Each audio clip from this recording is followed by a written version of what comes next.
You probably pass by a hospital on a daily basis, but do you ever stop to consider what's happening inside of that building?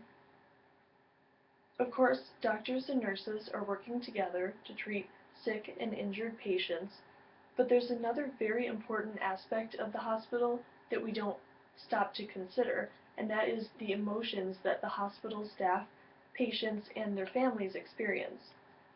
When we think about emotions within the hospital setting, we usually think about sadness, grief, and loss, but even though that is the majority, there can be a lot of joy and happiness within the hospital setting. Think about when an expectant mother delivers her newborn baby, or when a patient receives the news that they are free of whatever illness or disease that has been ailing them. Think about the emotions that are going through that person's head when they receive that news. So the hospital is so much more than just treating patients. It is an incredible roller coaster of emotions that is not necessarily apparent when we pass by. I decided to conduct my fieldwork by observing the hospital setting.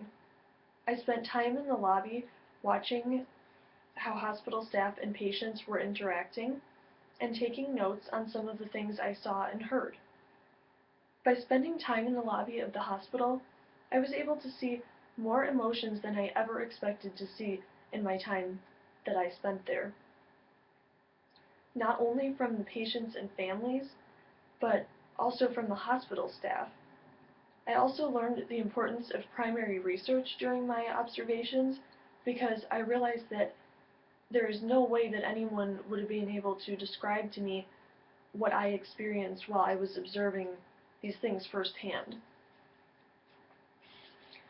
I also interviewed a hospital volunteer to gather more information about emotions within the hospital setting.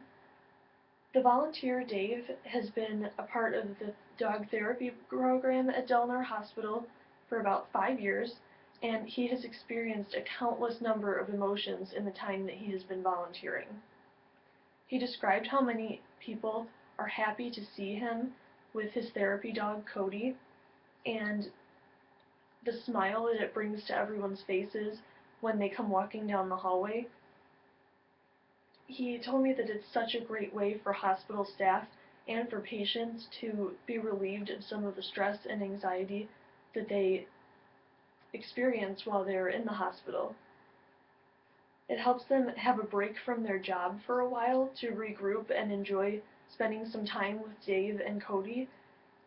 And it's very helpful to conduct this interview because I was able to get some firsthand knowledge on the experiences that this volunteer has seen throughout his years at Delnor. Throughout my observation at Delnor Hospital, it was very satisfying to get to see how this community of people work together. There is such a close bond between the hospital staff and their patients, and it is apparent that they do truly care. During my observations, I was able to experience a mixture of loss, defeat, but also happiness and joy. And even though the hospital may seem like a sterile environment where sick patients are being treated, it's so much more than just a building. The devotion and dedication that the hospital staff show to their patients each and every day is extraordinary. These people truly realize how stressful it can be to be admitted into a hospital, and they do everything that they possibly can to make their patients understand how much they care. The next time you drive past a hospital, I want you to stop and think about what these people are feeling behind those walls. Imagine the mix of emotions that each patient and their family and each staff member are experiencing in that moment of time. You might be surprised.